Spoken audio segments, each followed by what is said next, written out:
कामयाब, हम होंगे कामयाब, हम होंगे कामयाब एक दिन। हो मन में है विश्वास, पूरा है विश्वास, हम होंगे कामयाब एक दिन। सुप्रभात बच्चों और अभिभावक गण को मेरा प्रणाम, नमस्ते, गुड मॉर्निंग, सुप्रभात, सत श्री अकाल।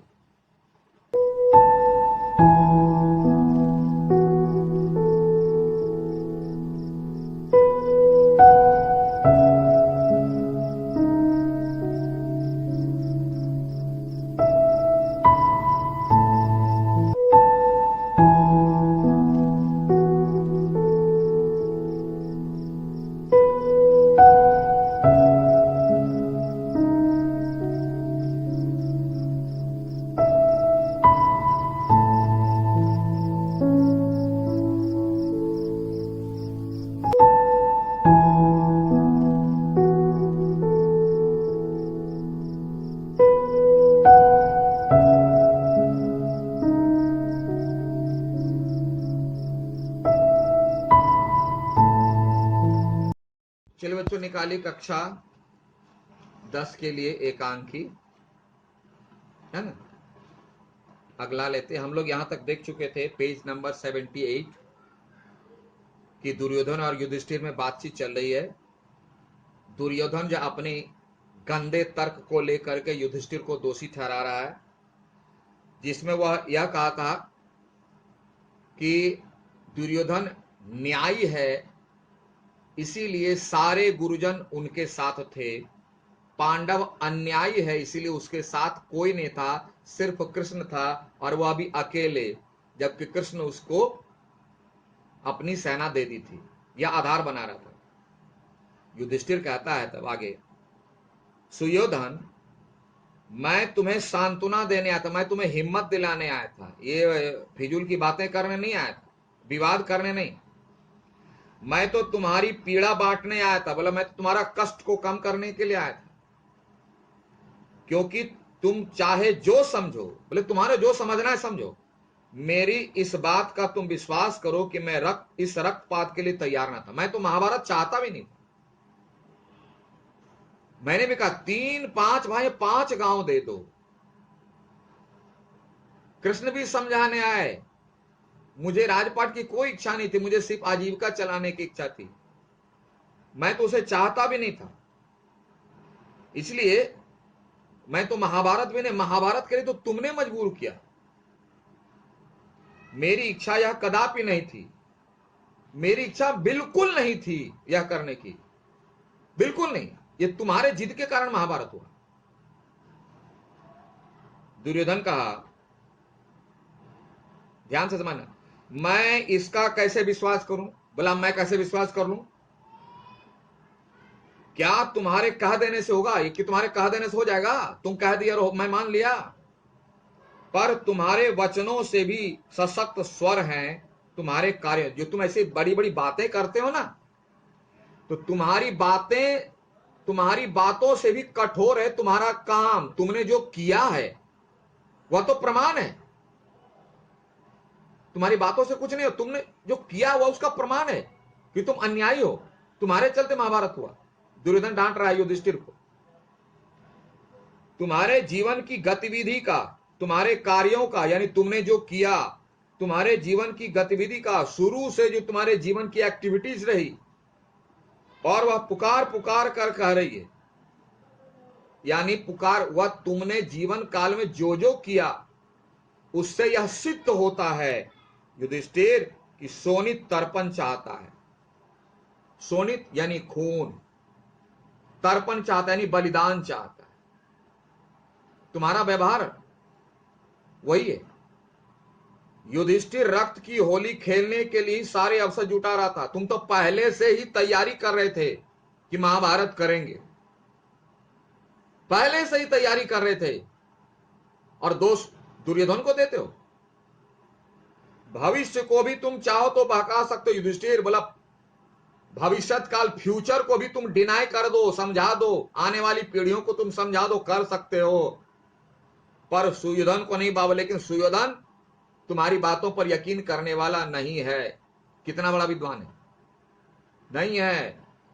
क्योंकि उसने, ध्यान से सुनो, क्योंकि उसने अपने बचपन से लेकर अब तक, यानी दुर्योधन कह रहा है कि बचपन से लेकर के अब तक कि एक एक घड़ी, यानी एक एक पल पल तुम्हारी ईर्ष्या के रथ की गड़गड़ाहट सुनते हुए बिताई है। अगर हम मान, यहां उदाहरण दिया गया है कि जिस प्रकार रथ अगर चलता है तो उसकी जो आवाज होती है, रथ की गड़गड़ाहट, ठीक उसी प्रकार युधिष्ठिर के सारे काम दुर्योधन को डराते रहते। क्यों? कि दुर्योधन का मन पहले से ही शंकित था, डाउटफुल था कि युधिष्ठिर जो भी अच्छा करता था दुर्योधन को उसमें अपनी बुराई ही दिखती थी। वो भीतर से हमेशा उल्टा ही सोचने वाला था।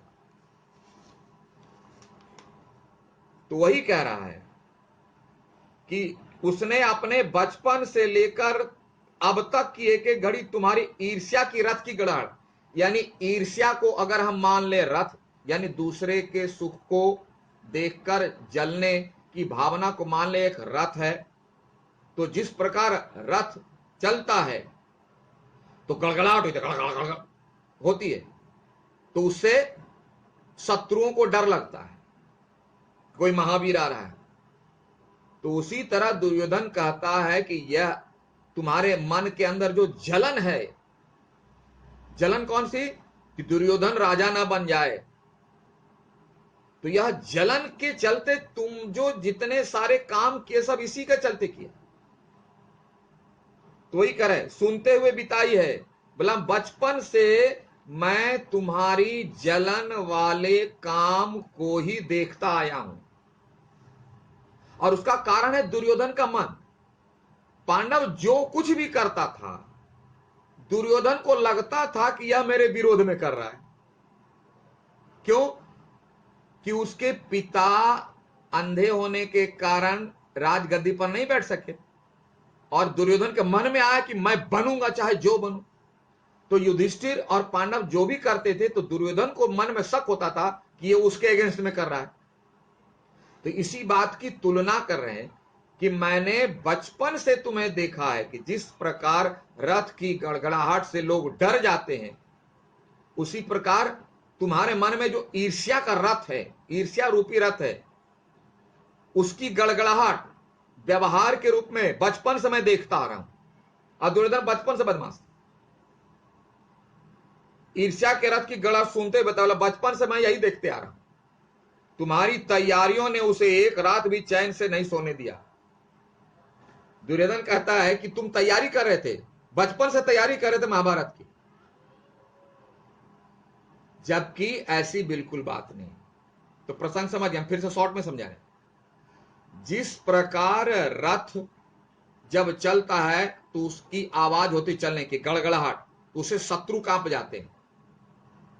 उसी प्रकार दुर्योधन को लगता है कि युधिष्ठिर यानी पांडव जो है उसके विरोध में कर रहा है। कुछ भी करता था तो दुर्योधन को लगता था कि वह यानी पांडव दुर्योधन के विरोध में ही कर रहा है, और इससे हमेशा वह डरा रहता था, मन में शक किए हुए रहता था। तो इसी की तुलना किया है रथ की गड़गड़ाहट से। ठीक है, कंपैरिजन, कि वह उसे नींद नहीं आती थी। पांडव कुछ भी करता था ना तो दुर्योधन को शक होता था कि उसके अगेंस्ट में कर रहा है, और रात भर बेचैन रहता था। वही कह रहे हैं कि तुम्हारी तैयारियों ने उसे एक रात भी चैन से नहीं सोने दिया। सुयोधन, युधिष्ठिर कहता, सुयोधन मुझे लगता है कि तुम सुध बुध खो बैठे। बोला तुम्हारा जो है ना सेंस खराब हो गया, सेंस खो गया तुम्हारा। क्या क्या अटपट बक रहे हो तुम, प्रलाप कर रहे हो। प्रलाप मतलब बकवास करना, बेफिजूल की बातें करना। भला ज्ञान में भी कोई ऐसी असंभाव्य बातें कहता है? भला जिसको ज्ञान रहेगा, जिसको सेंस रहेगा, वो ऐसी उल्टी सीधी बातें कोई कहेगा क्या? जो पांडव तुमसे तिरस्कृत होकर घर घर की भीख मांगते फिरे, बोला तुमने तिरस्कार कर मुझे घर से, महल से जंगल भेज दिया, 13 साल भटकते रहे, वह तुमसे बदला लेने के लिए सोचेगा। बचपन से सोच रहा था। कैसी बातें कर रहे हो तुम? जो पांडव तुमसे तिरस्कृत घर घर भीख मांगे, भीख मांग करके उन लोग खाए थे जंगल में, वन जंगलों की धूल छानते फिर भटकते रहे। धूल छानना भटकते रहना, उनके संबंध भला कौन ज्ञानी व्यक्ति तुम्हारे इस कथन का विश्वास करेगा कि पांडव बचपन से ही महाभारत की तैयारी कर रहा था? अगर महाभारत से बचपन से तैयारी करता तो इतना बड़ा युद्ध ही ना होता। ये तुम क्या कर रहे हो? बकवास।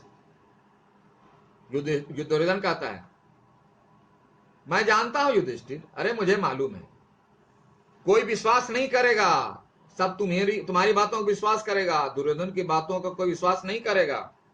और करना भी अगर चाहे तो तुम उसे विश्वास करने न दोगे, क्योंकि तुम अपने आप को धर्मात्मा समझते हो, धर्मराज समझते हो, न्याय तुम जबरदस्ती उसे विश्वास करने नहीं दोगे।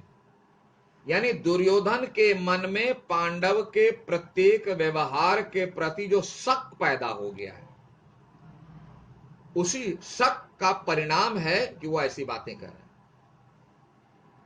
उसे मिथ्या नहीं किया जा सकता। दुर्योधन कहता है युधिष्ठिर देखो, तुम तो अपने आप को सत्यवादी कहते हो, लेकिन सच को अगर दबा दो तो वह झूठ नहीं बनेगा। कौन से सच को?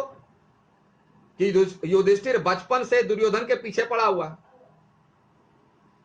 बचपन से जब हम लोगों ने एक साथ शिक्षा पाई, कह रहा उदाहरण की, जब बचपन से दोनों चचेरे भाई थे ना, शिक्षा पाई, तब से आज तक के सारे चित्र मेरी दृष्टि आ रहे हैं। मतलब सब याद है हमको, सब मुझे याद है। पुरोचन को कपट से मारकर तुम पांचाल गए थे, जबकि इसके पीछे दूसरी कहानी है। और यहां द्रुपद को अपनी ओर मिलाया, द्रुपद राजा को मिला ले, वहां भी दूसरी कहानी है। तभी तो तुम्हारा बल बढ़ता देखकर पिताजी ने आधा राज्य दिया।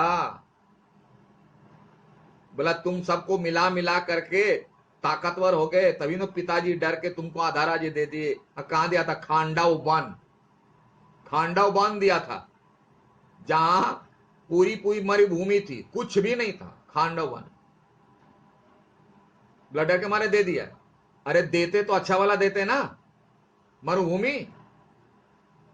युधिष्ठिर कहा हाँ, मैं तो यही जानता हूं कि आधे राज्य पर मेरा अधिकार है, कि मेरे पिता और तुम्हारे पिता दोनों भाई थे, तो चलो आज तुम्हारे पिता राजा हैं तो भाई, दोनों भाई का आधा आधा अधिकार होगा। और तुम तो कहते हो नहीं सब तुम्हारा होगा, आधे राज्य पर मेरा अधिकार है। कहां पांडव कह रहा था कि पूरा राज्य दो? दुर्योधन कह रहा है सत्य को ढकने का प्रयत्न ना करो युधिष्ठिर। बोला अब सच को छिपाओ मत, उसे निष्पक्ष होकर जांचो। बोला तुम थोड़ा सेल्फ टेस्ट करो, मेरे पास प्रमाणों की कमी नहीं है। जो गलत व्यक्ति होता है ना, वो दुनिया भर के प्रमाण जुटा लेता है। वही दुर्योधन कह रहा है आधा राज पाकर भी तुमने चैन न लिया। बोला आधा राज तो तुमको दे दिए थे, लेकिन कहां दिए थे? खांडव वन, मरुभूमि, जंगल। बोले वहां भी तुम चैन से नहीं रहे। तुमने अर्जुन को चारों ओर दिग्विजय के लिए भेजा। दिग्विजय मतलब उस समय घोड़ा छोड़ा जाता था, वह घोड़ा चारों ओर जहां जहां घूमेगा उस राज्य पर उसका अधिकार होगा। बोला तुम छोड़े थे, अर्जुन छोड़ा था। दिग्विजय मतलब चारों दिशाओं को जीतने के लिए। राजसु यज्ञ के बहाने तुमने जरासंध और शिशुपाल को समाप्त किया। राजसु यानी चक्रवर्ती राजा होने के लिए राजसु यज्ञ किया जाता है। उस यज्ञ में तुमने जरासंध और शिशुपाल को मार दिया, जबकि इसके पीछे दूसरा कारण है। यहां तक कि जुए में खेल खेल में भी तुम अपनी ईर्ष्या ना भूले, जुए खेलने के पीछे भी दूसरा कारण है। और तुमने झट से अपना राज्य दांव पर लगा दिया, जबकि झट से नहीं लगाया। दुर्योधन और शकुनि उसे उकसाते रहता था नियम का हवाला दे देकर। और पहले ही बताया कि नियम मानने में युधिष्ठिर नंबर 1 था। उसे नियम का हवाला दे देकर उसे उकसाता रहा और युधिष्ठिर आगे बढ़ता रहा। क्यों? कि उस समय ऐसा नियम था कि अगर वीर को कोई चुनौती दे तो वीर पीछे नहीं हटता था, उसे स्वीकार करता था। और यह शकुनी और दुर्योधन उनसे चुनौती देता था और चुनौती देने के कारण युधिष्ठिर स्वीकार करते थे और इसी जाल में वह फंस गए। तुमने झट से अपना राज दांव पर लगा, यदि तुम जीते तो तुम्हें मेरा राज अनायास यानी अचानक मिल जाएगा। और उसका दोष मर रहा है, तुम ही तो आधा राज लगा दिए। लेकिन आधा राज लगाने पर मजबूर किया शकुनी ने नीति का हवाला देकर के। वनवास उसी महत्वाकांक्षा का परिणाम था, मेरा उसमें कोई हाथ न। बोला वनवास तो तुम सोचे थे कि जुए में सब जीत लेंगे तो तुम्हारा हो जाएगा, इसके लिए तुम जो है जंगल गए, वनवास मिला, मैं क्या कर सकता था? ये तुम्हारी जीत थी, तुम अपने कारण गए, मेरे कारण नहीं गए। तो युधिष्ठिर कहता अच्छा ठीक है, एक बात बताओ, तुमने जिस तरह भरी सभा में द्रौपदी का अपमान किया, क्या वह भी न्याय संगत था? चीरहरण वाली कथा। तो दुर्योधन कहता है कि मेरा अपमान भी द्रौपदी ने भरी सभा में किया था, तब तुम्हारी अन्याय भावना क्या सो रही थी? बोला मेरा भी अपमान किया था, अंधे का बेटा अंधा, है ना, सब हंस पड़े थे। उसी अपमान का बदला लेने के लिए दुर्योधन ने भरी सभा में उसका चीरहरण किया। क्या यह उचित है? तो दुर्योधन उल्टा सवाल करता है कि द्रौपदी ने मेरा अपमान किया था इसलिए मैं उसका अपमान कर रहा हूं, तो ऐसे? और दुर्योधन को यह अच्छा लगता है। कैसे कहा जा सकता है कि दुर्योधन और पांडव दोनों समान है? आ गया। फिर द्रौपदी को दांव पर लगाकर क्या तुमने उसका सम्मान करने की चेष्टा की थी? बोले ठीक है, मैं गलत हूं। तुम क्या किया? द्रौपदी को दांव पर लगा दिया था ना। लेकिन उसके पीछे भी बहुत कहानी लंबी हो जाएगी, इसलिए नहीं बता रहा हूं कि द्रौपदी को लगाने के पीछे कारण था कि पत्नी को माना जाता अर्धांगिनी, आधा अंग। सिर्फ युधिष्ठिर के हारने से हार नहीं होगी, वह आधी हार मानी जाती है। इस आधार पर शकुनी उसे उकसा करके द्रौपदी को दांव पर लगवाया। युधिष्ठिर नियम से बंधा था, इसलिए उन्होंने ऐसा काम किया। वही उसी का उदाहरण दे रहा है दुर्योधन। जिस समय द्रौपदी सभा में आई, वह द्रौपदी नहीं थी, वह तो मेरी दासी थी, और मैं दासी के साथ कुछ भी कर सकता हूं। एक स्त्री का अपमान भरी सभा में कर सकते हो? दासी भी है तो क्या है? यह कहां का तर्क है? यह पूरे का पूरे अन्याय है। तब यही युधिष्ठिर कहता है या तुम कैसे विचित्र बात करो, क्या उल्टी पुल्टी बातें कर रहे हो? दुर्योधन कह रहा है सत्य को विचित्र मानकर उड़ा नहीं सकते। बोले मैं सच बोला तो तुमको दुख लग रहा है? सच सच है। अपने ही कृत्य से वनवास पाकर भी उसका दोष मेरे ही मत्थे मढ़ा गया। बोला तुम अपने गलत करो और तुमको सजा मिले वनवास तो मेरे मत्थे मढ़ दो। दुर्योधन अपनी गलती को ढक रहा है, अपने अन्याय को न्याय कह रहा है। फिर वनवास का एक एक क्षण युद्ध की तैयारी में लगाया। बोला तुम वनवास गए थे, वहां प्रैक्टिस कर रहे थे महाभारत का, तुम 13 साल तुमने प्रैक्टिस किया और दुर्योधन तुमको प्रैक्टिस करने के लिए दिया पीरियड की, जाओ तुम 13 साल प्रैक्टिस करके आओ तब महाभारत करना। यह हंसने के सिवा इसमें कुछ नहीं किया जा सकता। एक एक क्षण युद्ध की तैयारी में लगा। अर्जुन ने तपस्या द्वारा नए नए शस्त्र प्राप्त किए, उसका प्रमाण देता है। अब वो तो वनवासी थे, तपस्वी थे, तो क्या करेंगे? तपस्या करते थे। अब उनकी तपस्या से खुश होकर उन्हें कुछ दे तो उसको भी दुर्योधन प्रैक्टिस का नाम देता है, षड्यंत्र का नाम देता है। विराट राज से मैत्री कर नए नए संबंध बनाए गए। विराट राजा से दोस्ती हुई, अब जंगल में घटनाएं घटी, उनकी विराट को समस्याओं से बचाया, दोस्ती हो गई। तो इसमें भी दुर्योधन बोलता है तुम मुझे मारने के लिए उससे दोस्ती किए। और अवधि पूर्ण होते ही अभिमन्यु के विवाह के बहाने मित्र राजाओं को निमंत्रण देकर एकत्र किया। अब बोले जब टाइम पूरा हो गया तो अभिमन्यु की शादी के लिए सब राजाओं को इनवाइट किया। क्यों? कि तुम ग्रुप बना सको। सारी फिजूल की बातें। युधिष्ठिर क्या इस कटु सत्य को मिटा सकते हो? और दुर्योधन कहता यही सच है। मैंने आपको पहले ही कहा पाठ की मूल भावना में कि दुर्जन व्यक्ति अपनी गलत से गलत बातों को ही ध्रुव सत्य, यूनिवर्सल ट्रुथ मानता है। यही इसकी गलती होती, यही इनको कमजोरी होती है। ठीक है, तो थोड़ा इनको मानने दो। आज भर यहां रखते हैं, फिर हम लोग अगली कक्षा में देखते हैं। Okay, thank you, have a nice day.